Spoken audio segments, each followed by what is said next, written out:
Halo Sobat Akuntansi, kembali lagi bersama saya Lulu Indrawayu.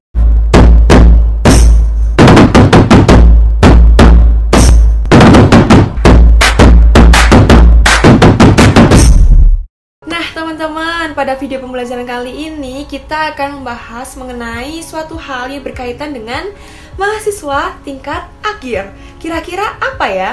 Yaps, bener banget. Jadi pada video pembelajaran kali ini kita akan mempelajari tentang apa aja sih yang harus dipersiapkan oleh mahasiswa tingkat akhir. Untuk konteksnya sendiri yaitu 10 langkah-langkah dalam menentukan judul skripsi atau tugas akhir. Daripada lama-lama, mending kita langsung saja bahas yang pertama, yaitu temukan masalahnya dan tentukan judulnya. Dengan menentukan suatu topik skripsi yang berasumsi dari suatu masalah, itu akan membuat kita akan lebih leluasa dalam mengembangkan ide. Lain halnya jika kita terlebih dahulu menentukan judul skripsi, kemudian baru mencari permasalahannya. Karena bisa jadi judul yang kita pilih itu tidak memiliki fakta kontekstual di lapangan. Sehingga bisa jadi masalah yang dibahas nantinya di dalam skripsi kita adalah masalah yang dibuat-buat atau manipulasi. Setelah kita sudah menemukan masalah dan menentukan judul, langkah selanjutnya yaitu memilih judul atau tema atau topik skripsi yang bisa kita selesaikan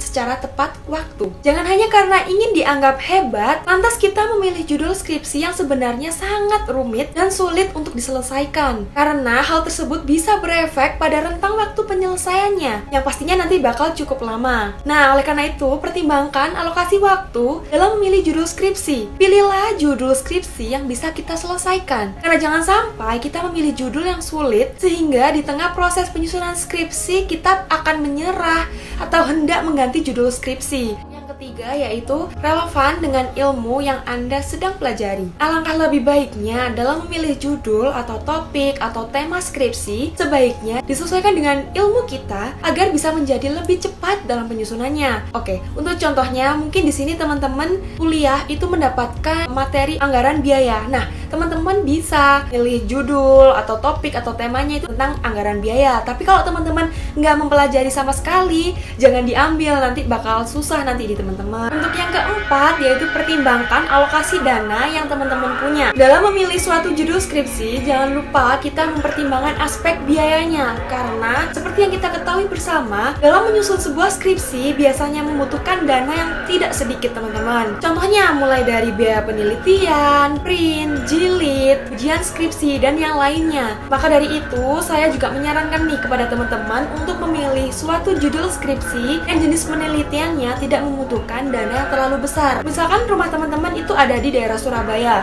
Untuk objeknya itu harus datang ke Kota Malang. Nah, itu kan perlu biaya.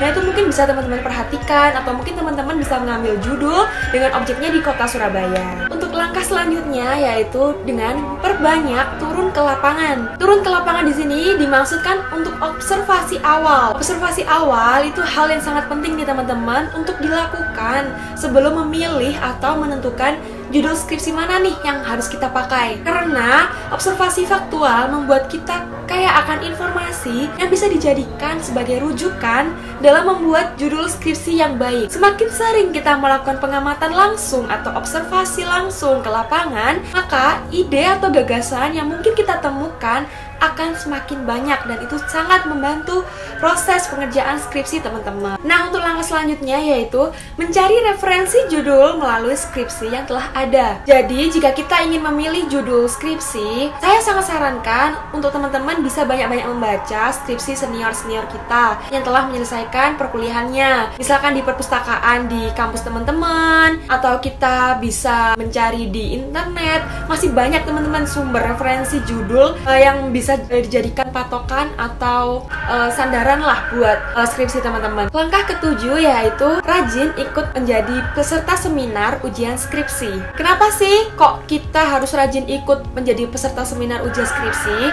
Karena selama kita berpikir bahwa menemukan pola penyusunan skripsi hanya dilakukan dengan banyak membaca dan observasi lapangan, itu tidak cukup teman-teman. Tapi itu juga tidak salah. Tapi dengan kita mengikuti kegiatan skripsi, seminar skripsi, skripsi yang telah dilakukan oleh senior-senior kita, itu juga bisa menjadi salah satu peluang untuk teman-teman menemukan judul skripsi yang bisa teman-teman teliti. Nah, melalui kegiatan ujian atau seminar skripsi, kita akan menjadi lebih paham bagaimana pola penelitian, cara menemukan masalah, dan solusi yang bisa diterapkan. Yang kedelapan yaitu banyak meminta saran dan masukan dari teman-teman atau kerabat terdekat.